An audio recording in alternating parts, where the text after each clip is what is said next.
Hey guys, my name is Elijah, and in this tutorial I will show you how to add a citation on Wikipedia.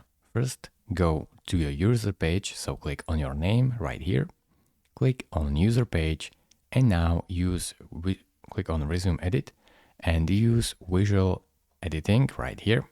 So write a sentence, so it will be like I read this article, and now the citation, just click right here on Cite, click on OK, got it, and now here you will have to paste the link.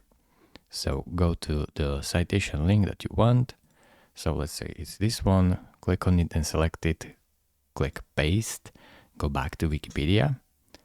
Don't click paste, of course, click copy, of course, copy. So select it, right click, copy, go back to Wikipedia, right click right here and paste. Here then click on create, just make sure you are in automatic. It will automatically create citation, as you can see right here. Just press insert and your citation is right here. Thank you very much for watching. If this video was helpful to you, consider subscribing and liking this video, and I will see you in the next tutorial. Bye bye.